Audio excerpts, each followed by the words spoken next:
Coming up today on Lucas Oil's On the Edge, some incredible go-kart racing from Batesville, Mississippi. You've seen kart racing before on the Edge, but how about we mix in a little bit of dirt and put a roof over it? Indoor dirt kart racing coming up today on the Edge.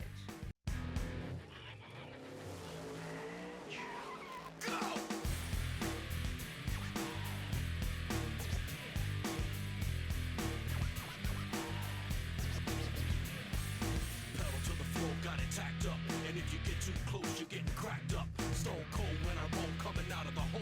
Get back, cause I'm out of control. I'm on the edge. Hello, everybody, and welcome to Lucas Oil on the Edge.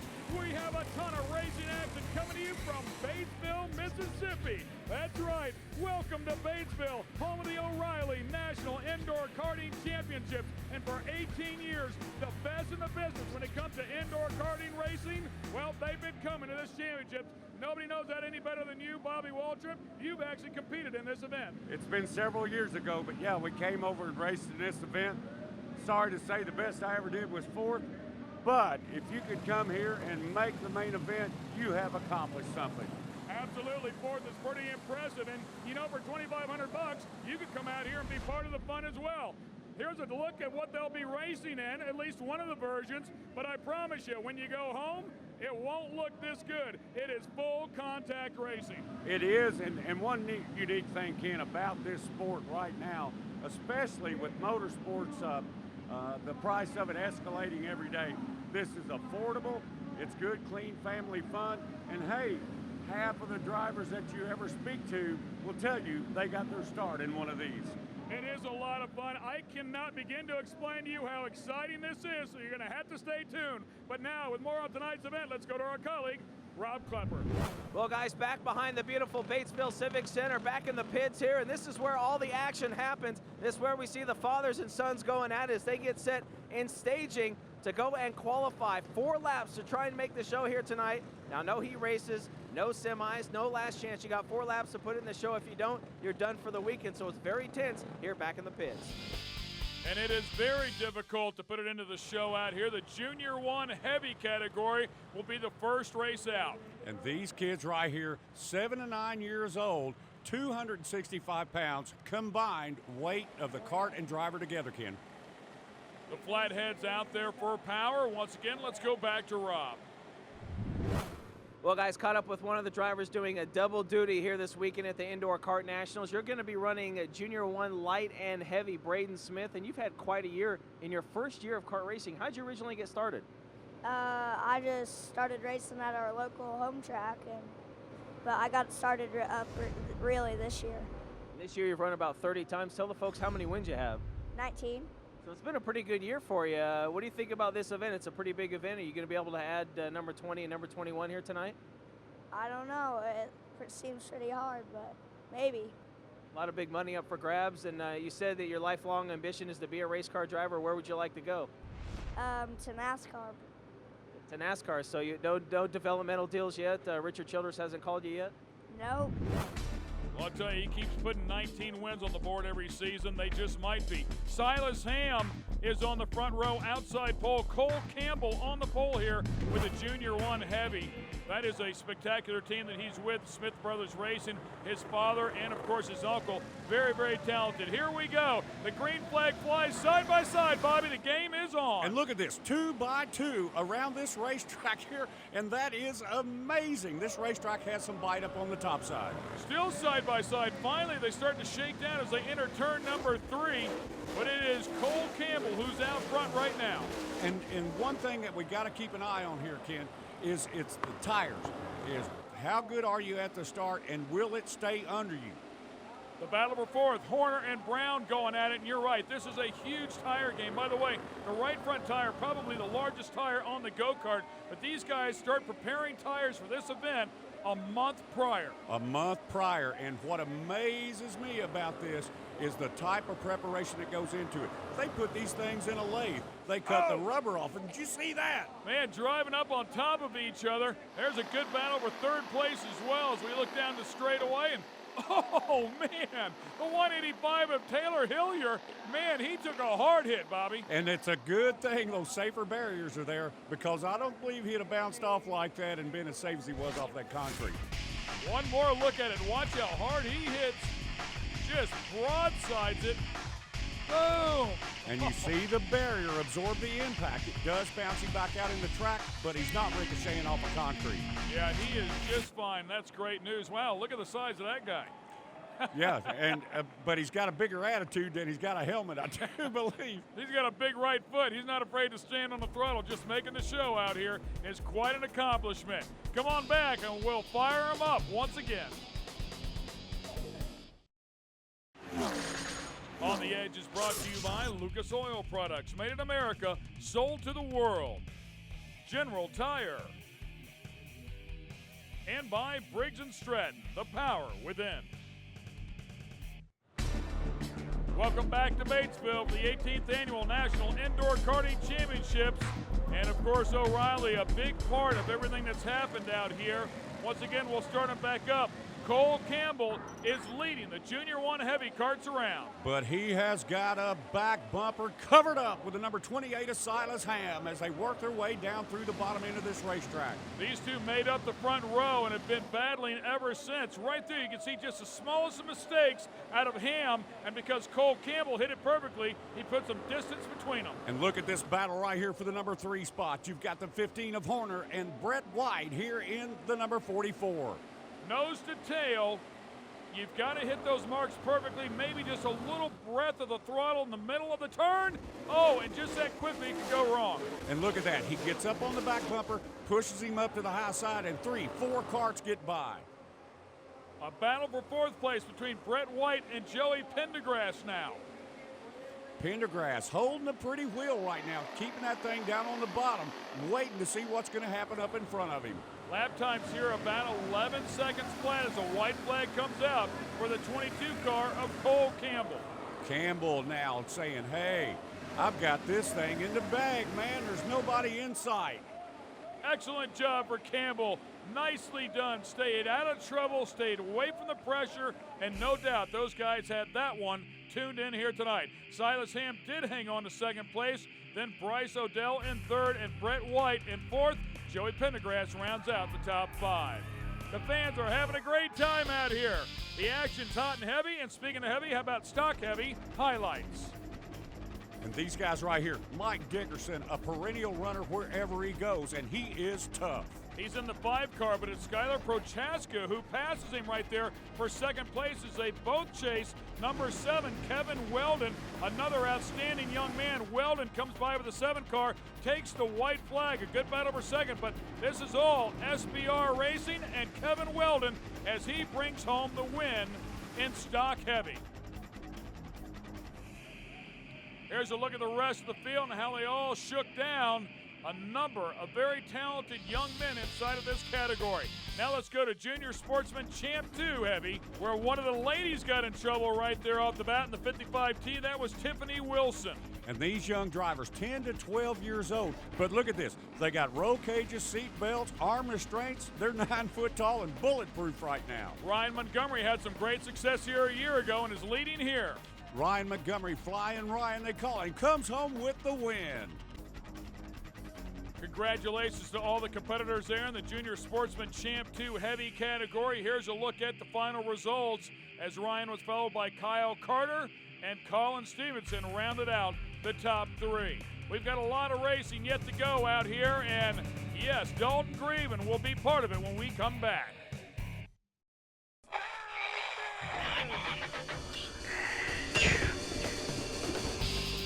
And look at this, Ken, the old arena, the old Thunderdome down at the Mid-South Coliseum.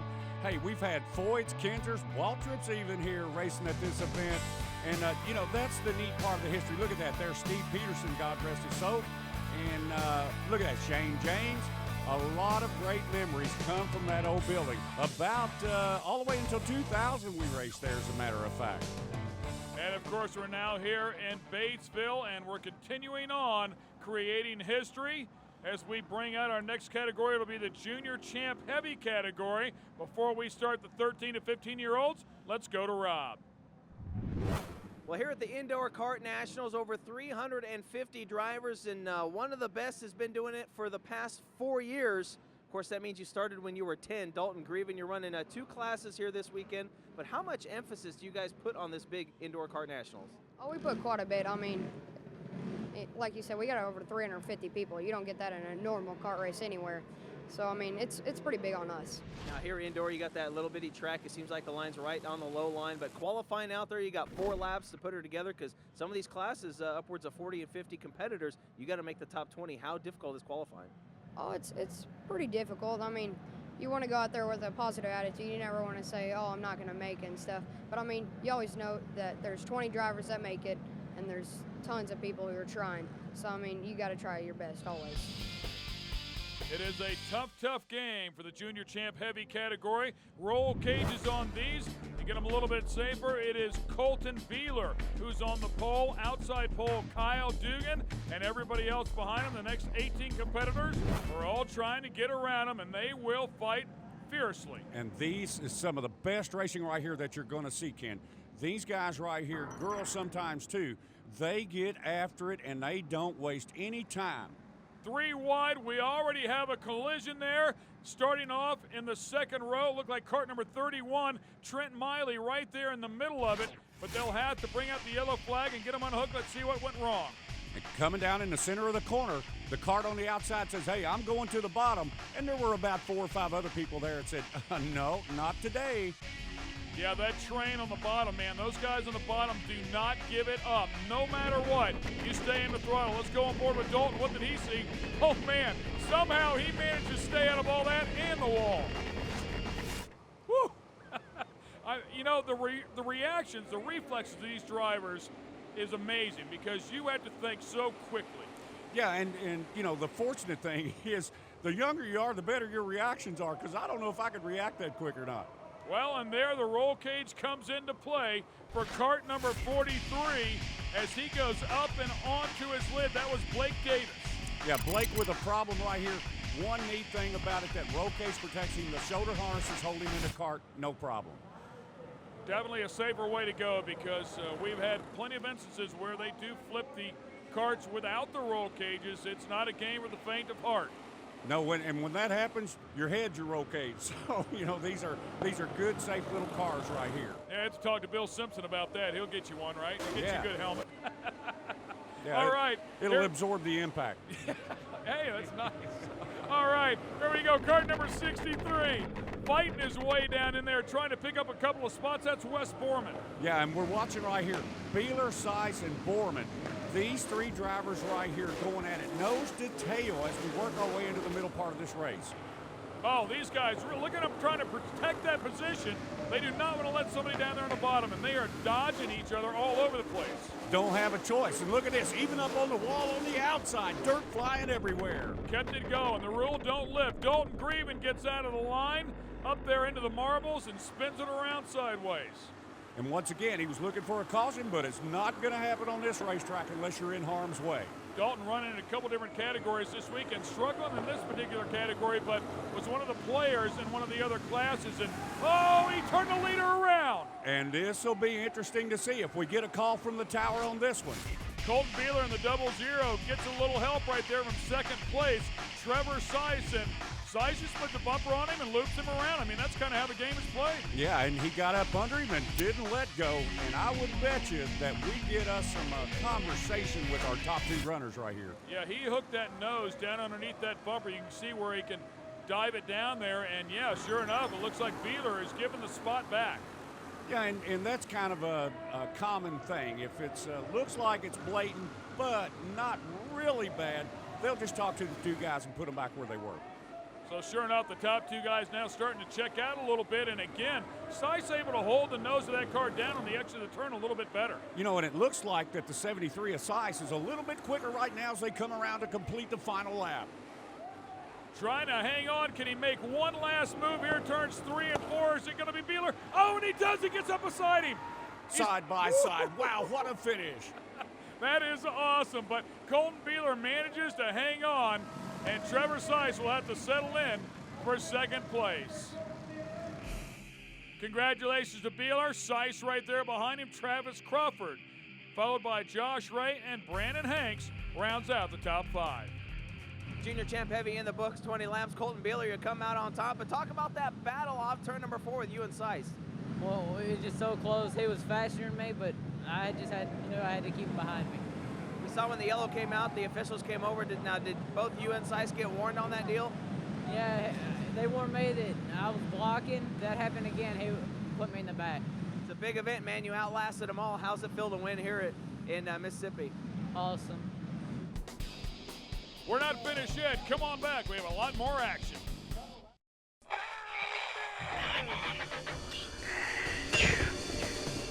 Coming up on the edge, some more incredible indoor dirt kart racing from Batesville, Mississippi. And you never know, one of these guys you're watching today could be the next Jeff Gordon. Coming up on the edge, more dirt kart racing. The junior overhead valve heavy highlights here. Starting on the pole, Mason Jordan. Outside pole, Zach Hahn. Hardcore racing at Batesville, and it can get just that nasty. Yeah, and it's fun to watch these things, Ken. When they bounce off the wall, they're able to keep going. Nobody gets hurt. And they even stack them up in the middle of the corner, and they keep rolling. I'll tell you, most of the time, they actually get sideways and then get pointed right back in the same direction by somebody else. Unfortunately, not the case there for the 16 car. No, he says, I think I better get out of here and climb behind the wall. Great battle right here. Ty Majeski, who started off in 11th, worked his way up to second place. CJ Holsey started off in 10th, worked his way up to third place, but they were all chasing Mason Jordan. Mason Jordan trying to hang on for one more lap. And Jordan had a big enough lead right there. Majeski got around, he run him down, but hey, it's all Mason Jordan. SBR Excalibur, then an SBR car again. So they are splitting the difference there, but the win in third to SBR, Joey Lanati, and then Cameron Tharp round out the top 5. All right, now we're going to go to senior overhead valve heavy. And on the pole here, Brandon Young, who had a spectacular night Friday night. Outside pole, Stephen Applegate, but the 51 car driven by Mike Dickerson has been a machine. Yeah, and we watch him here tonight. The SBR team on the money tonight, just like that Excalibur team was last night. Hey, it's all about tires, and Dickerson and that SBR crew have got it right tonight. And Dickerson competing in 3 different categories here, as do a number of the competitors. They run as many classes as they can possibly squeeze in. Here's a look at the final order for the senior overhead valve heavy category. Up next will be the limited modified lights. These guys fly. Absolutely one of the fastest classes out here, as they'll get around here in just under 10.5 seconds per lap. 16 years old and older. The weight for the driver, kart combination at 325 pounds. On the pole, Brandon Perry. Outside pole, Wayne Overton. Yeah, and we got Houston Black, Steve Garman, a lot of good running karts that are in the middle part of this field. These are 4-cycle engines, unlike what we saw in the previous deal. No 2 cycles in this. Oh, these are like $3,000 hand grenades is what we got right here. And when they hit the throttle, man, they will light the back tires up. They've got to try to keep the karts underneath them. They are a handful, and that was a great move right there. Yeah, and we saw that the post hitter walled up in the corner, and the thing got out from under him, and it looks like he's got problems. You know, it looked like he had a little puff of smoke between turns 1 and 2. Maybe the engine went away on him. So currently right now, it is Wayne Overton who has taken over the point. And that number 212, a Houston Black, says, hey, buddy, wait for me. I'm coming in. Black, Garmin, Humphrey, those 3 guys battling for second place. A little more action back in the pack. Looked like they might have been hooked up. Oh, and nothing like washing out, tagging the wall there a little bit. The final laps of the limited modifieds are next. OTE is brought to you by Lucas Oil Products, made in America, sold to the world. Termidor, Termite Defense, America's #1 termite defense product. And by Ultramax Racing Chassis, performance, quality, and innovation. Welcome back to the 18th Annual National Indoor Karting Championships, courtesy of O'Reilly, helping the promoters out here with this awesome event. And we restart them one more time. Kart number 212, Houston Black leading them around. And Black had a big lead before we had to break right there, and that has gone away. But look at this, slowly but surely, he's a little bit quicker, and everybody's starting to open that gap up again. Well, they start fighting for second place, and that opens up the door for him. Humphrey and Garmin going at it right there, and Humphrey in the 7 kart gets second. And we're watching him trying, Humphrey and West Snow both trying to get around the lap traffic. West Snow starting back in 7th place. Has had a pretty nice run here so far. All right, let's go down to Rob. Rob's got a new toy he's playing with tonight. Well, guys, one of the fastest classes on the racetrack, and we're seeing about 36 miles an hour as they enter turn number 1 through turns 1 and 2 and down the back straightaway. Talking to a lot of drivers, there's some action on the racetrack. This thing is really compact. It's a low line right around here tonight. Last night it was a little rough. You can run a little bit off the low line, but tonight it's right on the low line. That's the fast way around. Hey, Bobby, I think that's the first time he's ever been on that side of a speed gun. Yeah, and not have a ticket in his hand. Houston Black, he might get a ticket because he is blazing fast here tonight. Absolutely nobody leaning on him. No, and he shows us about 35, 38, 40 miles an hour in the middle of the corner. That's 60, 65 miles an hour down the straightaway for these cars. Wes Snow and Travis Humphrey still going at it here for second place. We talked about Snow starting back there in that 7th spot, so he's had a nice run up here tonight. And it looks like he's a little bit faster right here, Ken. He makes the move down around on the bottom. Humphrey actually starting off behind him in the race tonight on the grid. Humphrey starting off in 9th place, so he's also had a nice run tonight. And he was a little bit quicker to begin with, but he's not going to have enough time to catch your leader, Houston Black. White flag out. The 212 is the man out front. A spectacular run tonight for Houston Black as he'll bring home the win in the limited modified light category. Great look at him in the go-kart, laid back, got all the weight distribution perfect. Travis Humphrey in second, Wes Snow in third. Let's talk to our winner. Let's go back and talk about that limited modified win. Congratulations. Thanks, sir. It was a lot of fun. It was rough. They started piling up once we got into the lap traffic, and I was really afraid we was going to get hurt there for a minute, but luckily they called a caution. We lined it back up, and my go-kart stayed in there, and maybe we'll do just the same, win or no. How difficult is it with the lap traffic? Because obviously the line is right around the bottom, and unless they move up off the bottom, it's pretty hard to get by. The flagman usually does a pretty good job to move them up, but that time it kind of got scary. I had a couple guys spin out right in front of me and just barely missed them, but thank the good Lord for keeping us safe, and maybe we'll do it again. If you want to see more action, log on to newwavetv.com to find out where the Terry's RV and the OTE crew are headed to next. For Rob Klepper and Bobby Waltrip, I'm Ken Stout. Thanks for watching, and remember, you're not living unless you're on the edge.